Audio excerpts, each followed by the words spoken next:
Good evening, friends. I am Siddharth Datta. I am an advocate practicing before the Supreme Court of India and the Delhi High Court. And today I have been given an opportunity by the virtual lawyer to talk about a rather interesting topic, which is the need for ADR in sports and why alternate dispute resolution mechanism is a must for sports today in India. Before I begin, I would like to talk about a little bit about ADR itself and how it has come to shape our court system today and why it is a very important thing for us today to take forward. So as we all know, ADR stands for Alternate Dispute Resolution. It is a system by which we can go and get our disputes resolved outside court, and it is a system which is time and cost effective. It is also private and confidential, and most importantly, it respects party autonomy. Under section 89 of the Civil Procedure Code of 1908, the courts have been given the power to refer parties to mediation if at any point in time they have a feeling that the matter is ripe for settlement between the parties. Taking that forward, we have the Arbitration and Conciliation Act of 1996, whereunder a mechanism for arbitration as well as conciliation has been set out. Of course, the word mediation only finds mention in section 30 of the Act. But having said that, the conciliation procedure is what we refer to as mediation by and large. Then we also have negotiations. So essentially ADR comprises of arbitration, negotiation and conciliation / mediation.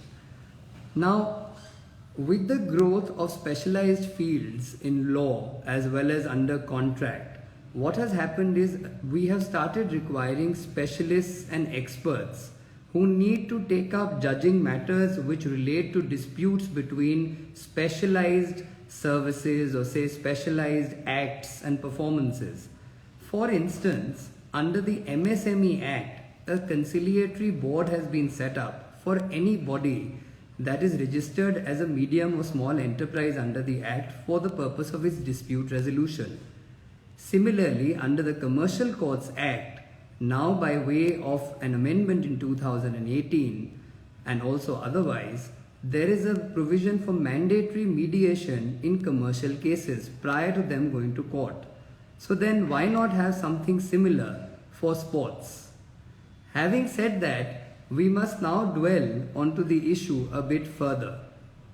As we know, in India, sports is governed largely by the Ministry of Sports, Union of India, thereafter by the Sports Authority of India, and also by the Indian Olympic Association. Being the main bodies that govern sports, of course we have a number of federations who represent sportsmen and also their coaching staff and provide for events and sports to take place.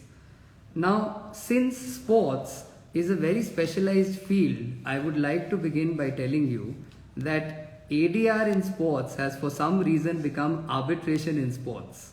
But having said that, what is more relevant is that we must also look at mediation as a means of resolving disputes between sportsmen, not just between themselves, but between their organizations, between event managers, between commercial disputes relating to their trademarks and the brands they represent.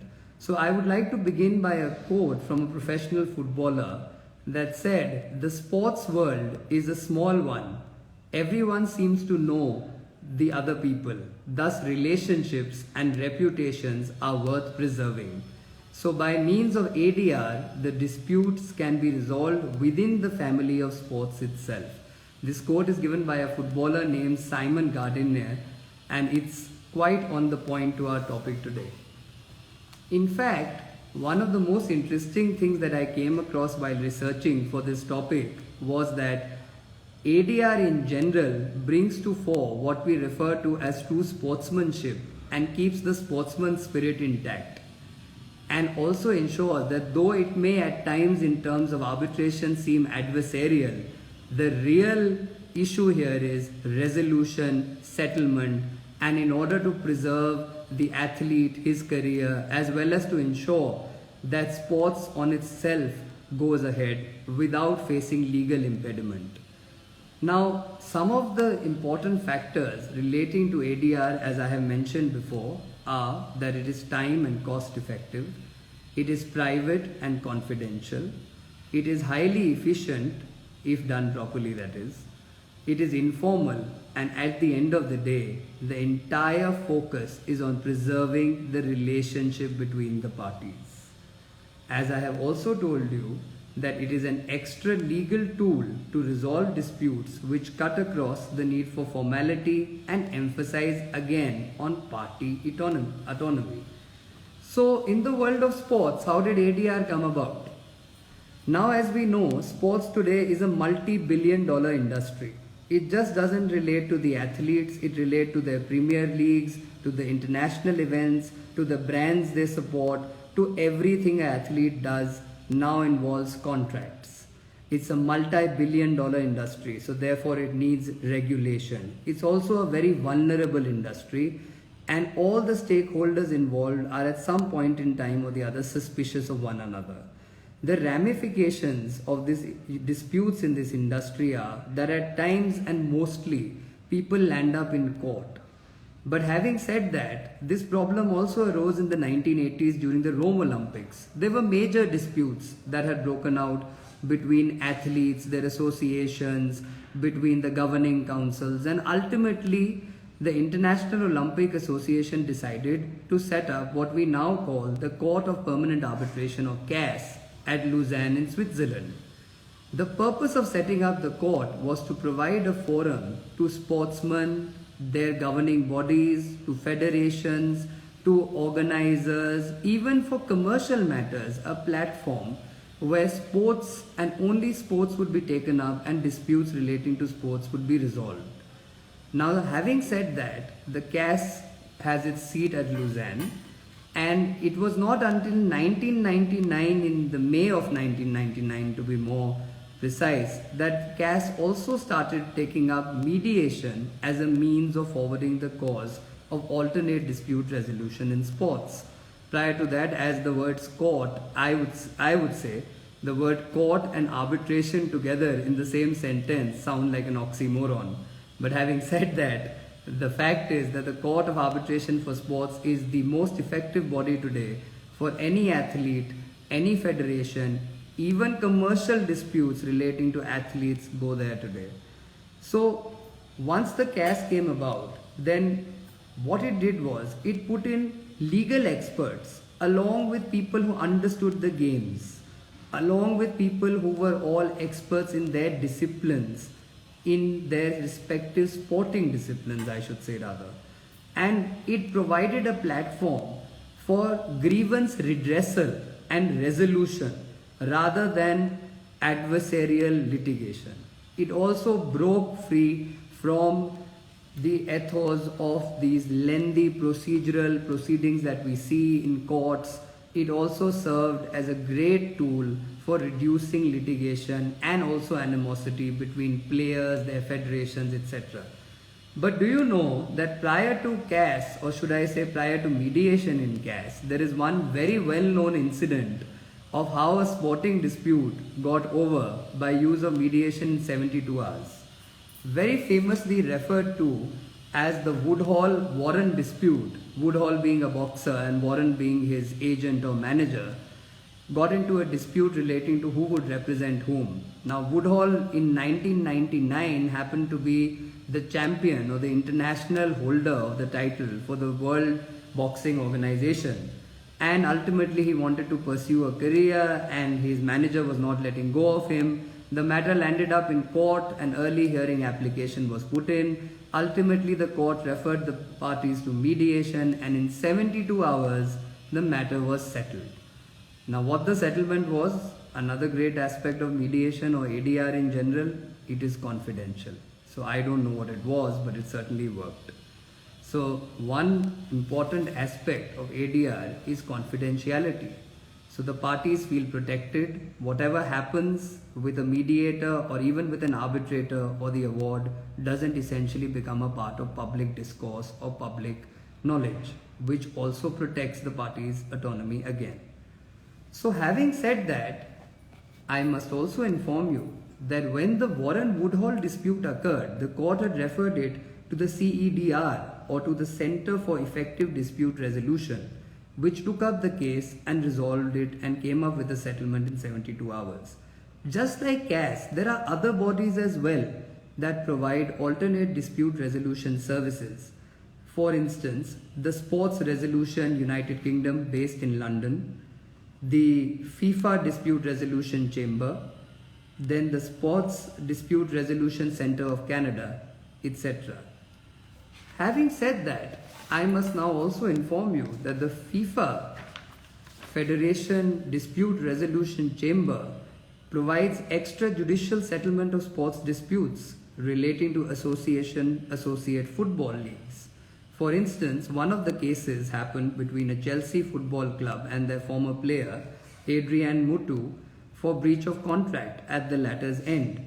And then he was sacked and banned by the English FA for doping charges. That matter ultimately went to the FIFA Dispute Resolution Chamber. So, also, there is WIPO Arbitration and Mediation Center, which is an important body that offers ADR for settlement of sports-related domain name disputes, which have escalated owing to the boom of internet and social media presence. Now, can I give you a closer to home example of how ADR at times, particularly say mediation, helps out in settling disputes? We all must be aware of a rather infamous Monkeygate incident that occurred when there was a match between India and Australia in Sydney.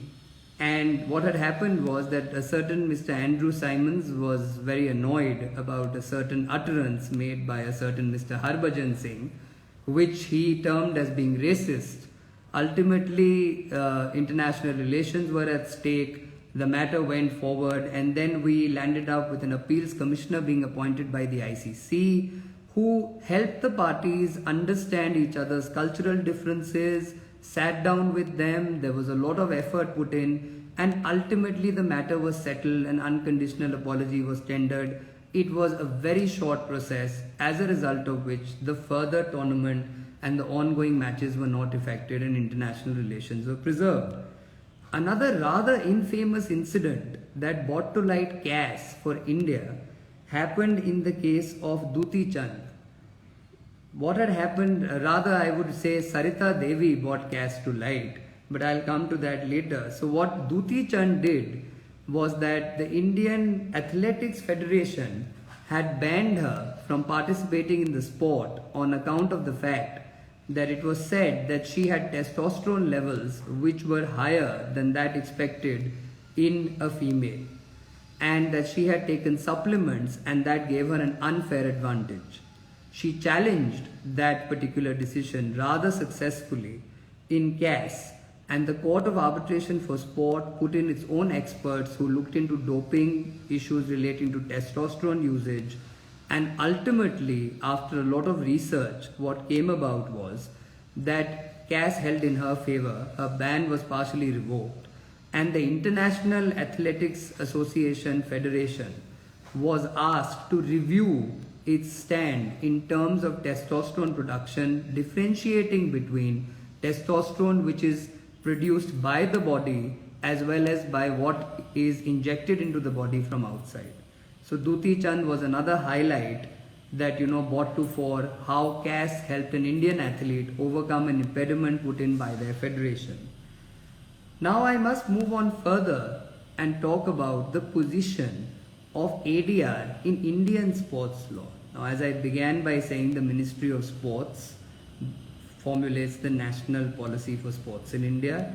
It has two wings, namely the Sports Authority of India, and of course there's the sports broadcasting laws are there, and then you obviously have the Indian Olympic Association as well. Then you have the federations, they have their own internal dispute resolution mechanisms. However, they have proved to be largely ineffective. One of the reasons that I can suggest or see, and having represented sporting federations myself say, is that when a dispute between an athlete and a federation is submitted to that federation's own dispute resolution mechanism, somewhere or the other, there is a feeling of mistrust that comes in. And we can also say that the equitable principle of one being a judge in their own cause comes to fore. Therefore, it's very important that there is an individual, set aside, third party, neutral organization or body that comprises of jurists, sports experts, fitness enthusiasts, people who are trained, accredited, so that when these disputes come, that body can be gone to by anyone. A person belonging to any discipline of sport can take his or her federation. The federation can also take the athlete. Even a sponsor can take the athlete to such a third party neutral organization for settling or arbitrating their disputes. So ultimately, there was a lot of talk about formulating a code, an Indian code for arbitration in sports during 2010, and also at the same time the issue of the sports code came up. But as we know that till date, Rahul Mehra's matter makes it very obvious that the sports code is yet to be implemented completely by the federations, who are still in process of grappling with issues relating to elections, making up their regulatory bodies, etc., etc. And a lot of these associations also came to be de-recognized because of this reason. Now, why CAS came to fore in India? In fact, surprisingly, prior to this case, there was no CAS clause, which was a part of any Indian federation's dispute resolution mechanism, which basically meant that if a decision given by a federation was not agreed to by an athlete, the only option that the athlete had available was to appeal it in a court of law by filing a civil suit, or by filing a suit for injunction, or by filing a writ making the government a party. It was in the case of Rajiv Datta versus Union of India in the year 2016 that this issue came to fore after the rather infamous Sarita Devi episode, wherein she showed dissent after having been denied a medal, and IBA, or the International Boxing Association, took that against its own self and then penalized her by banning her from participating or playing in the sport. And she was subjected to that decision, and she did not appeal against it because the Indian Boxing Federation did not have a CAS clause, whereas IBA did have it, but there was no one so informed in the team to have informed her about it. Had she appealed against that decision, chances are that she would have won and CAS would have ruled in her favor. But since that didn't happen, this PIL got filed before the Delhi High Court, and the Delhi High Court dealt with it at length and in detail, and it understood the issue. And Sarita Devi was also a party to this litigation, so was the Ministry of Sports. And the Union of India had filed a reply saying that they cannot force the federations to adopt this clause. But having said that, having represented this matter also at some stage, one of the things that I came across or realized was that the Union of India is correct having said that, but ultimately a sportsman who goes and competes internationally under the aegis of the Indian flag represents the country, and therefore it was a prerogative of the Union Ministry to have taken up the issue of introducing a CAS appeal clause in all their bylaws so as to give their athletes an opportunity to take up decisions against them by international federations and challenge them. But since that was not done, the court in fact came to a conclusion that they did agree with it, but they could not issue a mandamus to the ministry directing them in such a manner. And then ultimately what happened was that the matter was disposed of with the direction that a representation be made to the Secretary of Sports, which it was, but where that also came to is not known. Of course, then Duti Chand happened, and she went to CAS, and she used the CAS clause in the International Association for Athletics Federation, which allowed her to challenge that decision and then get it reversed. This happened in the year 2016, the PIL that I was referring to.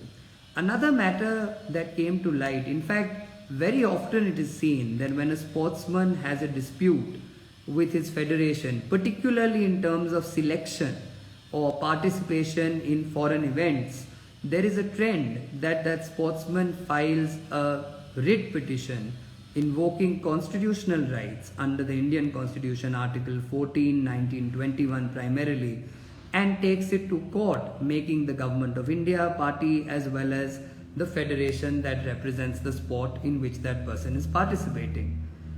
Now, this trend came to be looked down upon in two cases which I am going to refer to. One is the case of Sushil Kumar versus Union of India, and the other one is of Karam Jyoti versus Union of India. So, in Sushil Kumar's case, what came to fore was that there were two wrestlers, excuse me.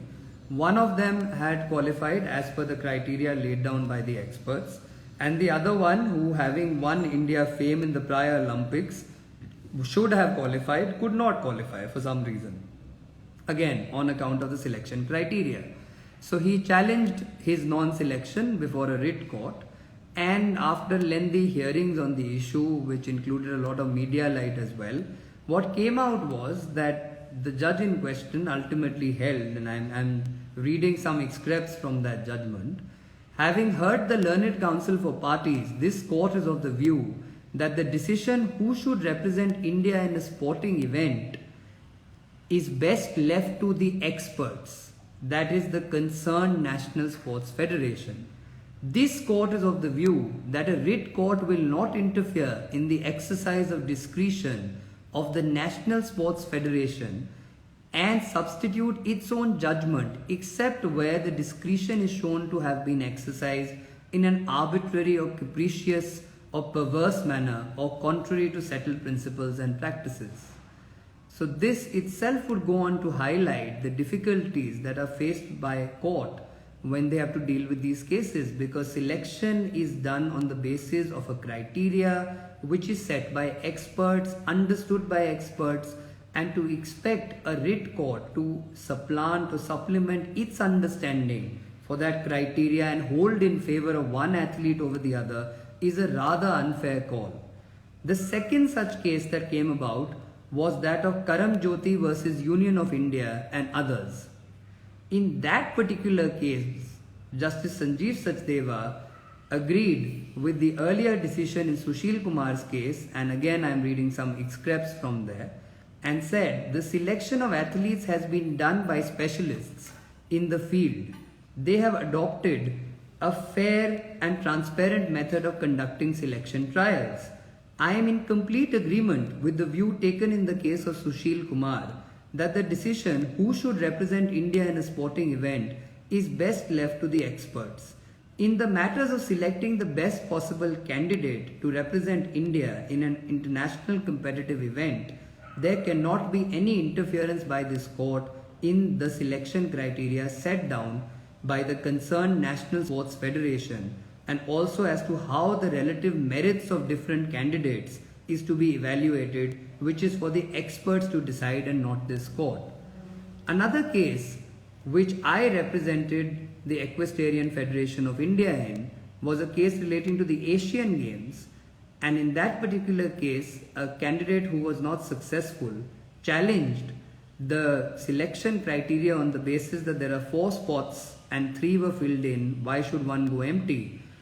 The problem that the court encountered in that particular case, it was again the Delhi High Court, it was again a writ petition, was that after lengthy hearings for 8 days in the matter, the judge arrived at the conclusion that since the sport involved a man and a horse, and the horse needed to be quarantined as per the international norms prior in time, much before the event itself, and that now that could not be done at this stage, the athlete's non-participation became final. That matter in fact led to several branches of litigation, since the unsuccessful athlete then challenged the affidavit filed by filing a 340 proceedings. Thereafter it went on to thereafter 482s came to be filed in High Court challenging the lower court's proceedings for the 340 criminal contempt and perjury. So one litigation led to several. Now where this whole thing creates a problem and why we need to go into ADR is because the courts are already overburdened with work.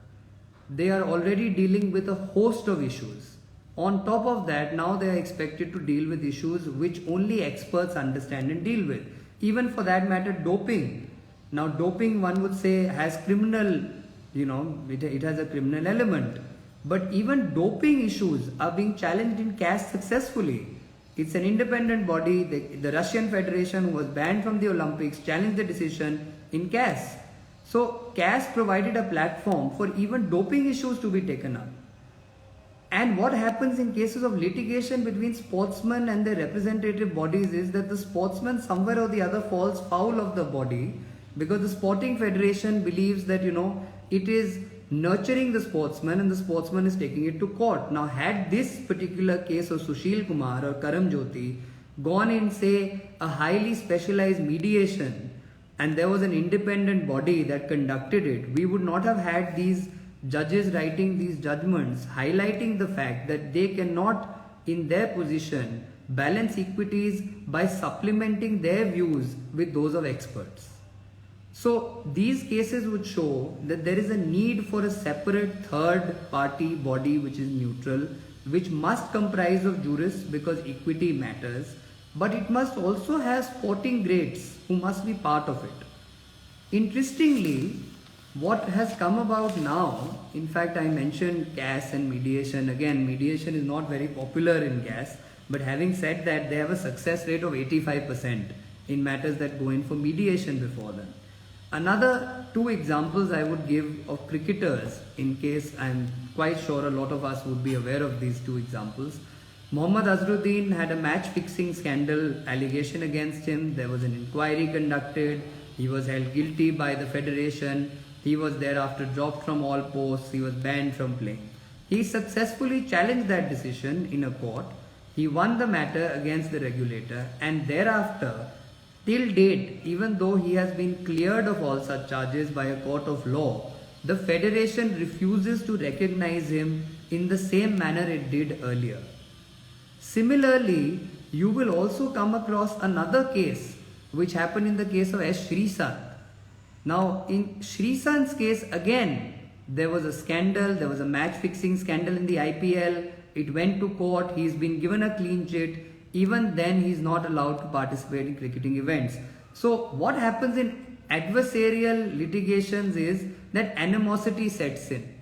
So, yes, the player may be right, but at the end of the day, the federation takes it personally, the governing council members take it personally, that here is an athlete who we were nurturing. If he had a difficulty with us, he should have come to us, or we could have gone to a third neutral party and resolved our issues. But instead, he took us to court.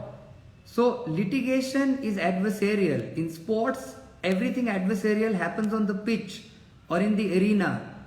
That is what sportsman spirit means. At the end of the day, you may fight it out for a medal, but then once you won that medal, even for winning that medal, you have to follow a certain code of conduct, and this is why resolution is the way forward.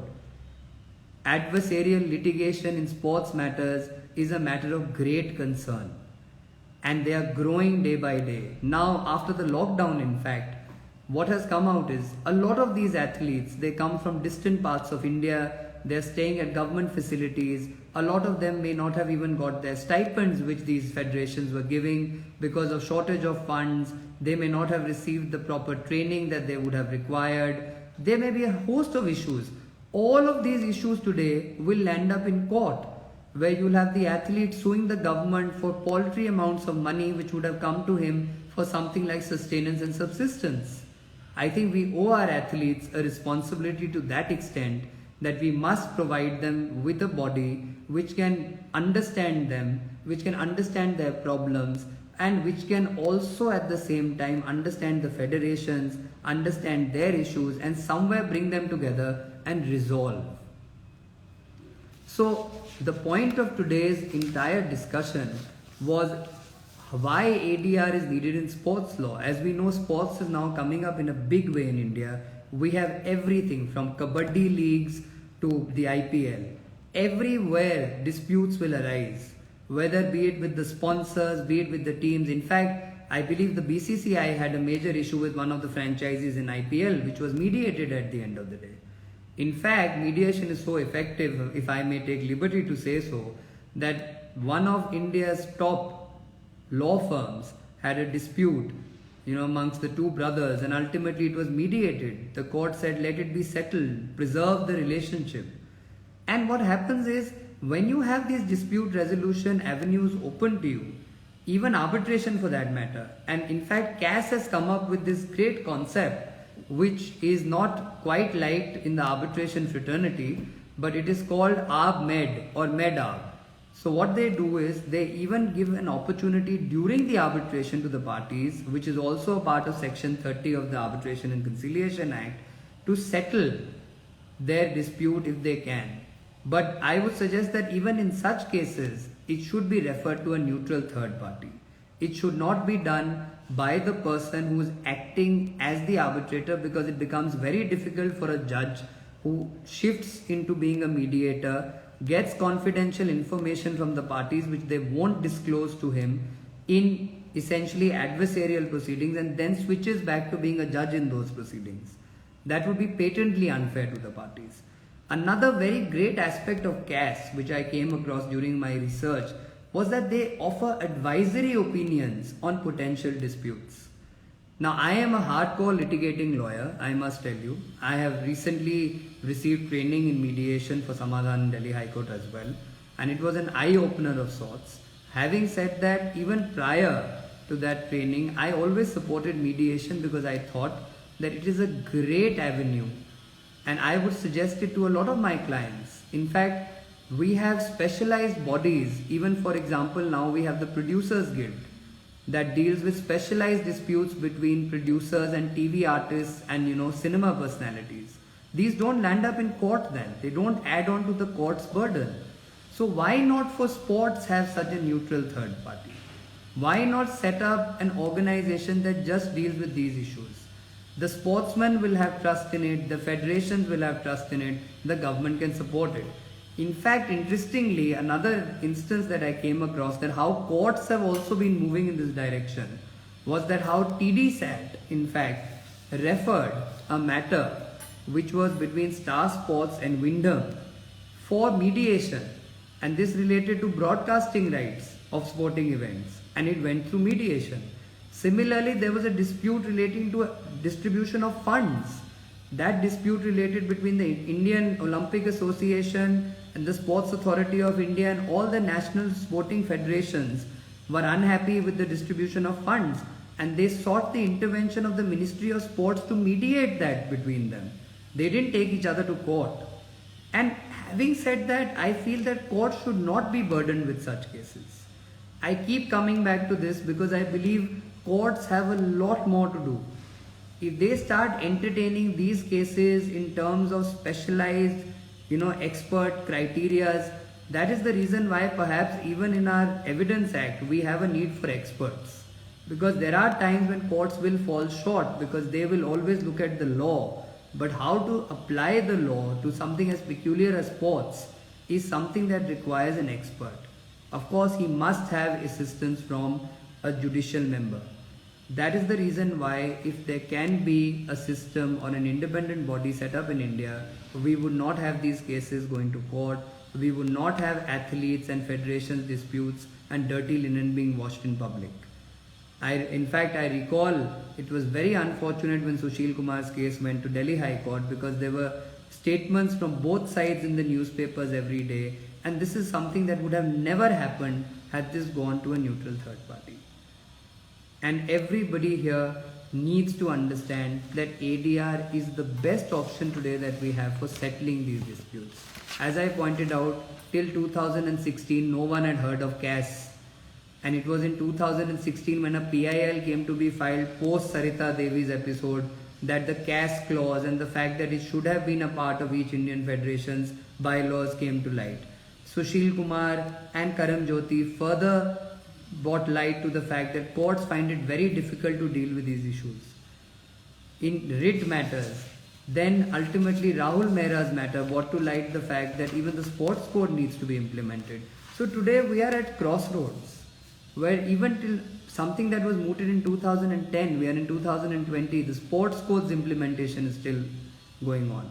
But having said that, we have a lot of excellent bodies which are available in India which today can fill in the gap till the time we have a separate, institutionalized, third party, neutral, sports friendly, sports run, experts controlled, with judicial members help, a body which only does arbitration and mediation in sports. And those bodies are like, for instance, I would give a lot of credit to the mediation centers that we have in courts. Also, a lot of credit must be given to the ICA and also the MCIA and other private organizations in India that try and mediate these disputes. And also, of course, arbitration, as I have said, is the mainstay. But I would suggest that we must also concentrate a lot more on how to make negotiation and conciliation a part of this dispute resolution mechanism, so that sportsmen can spend time playing sports, lawyers can spend time drafting contracts representing those sportsmen, and the federations can ensure better coaching, better training, better food for the athletes, and spend less time with their officers in courts of law challenging each other. So the whole focus of today's talk was that why ADR in sports is something which is a natural partnership, because one promotes sportsmanship, the other preserves it. And this is the talk that I wanted to give you today. I have explained it in a nutshell. I haven't gone into the very legal specifics of it. I've given you a by and large picture referring to some examples which were very out there, and that is what the focus for today's talk was. And I hope all of you have been able to get the crux of what I've been trying to say. I apologize if I've been repetitive in any manner, but the idea was to put across that something that's an expert's field must be left to an expert. Of course, with principles of equity from a legal mind. And lawyers today must take up sports law and its cause with a lot more gusto than ever before. So thank you very much. And I think on that note, I will end, unless there are a few questions from any of the participating members. If they have any questions to ask, I'll be happy to take them. If I missed out any point, again, as I have said, that it is a growing field. It is not something, there is no mediation act in India. There is no sporting mediation act. There is no sports arbitration center. There are law firms now who specialize in it. But at the same time, I think a lot more can be done. And we as lawyers must advise clients who come to us, even if they are federations, even if they are sportsmen, that let's take this to mediation, let's take this to arbitration, let's try and resolve, let's not try and make this adversarial. Let's keep the sportsman spirit going. Thank you very much, guys.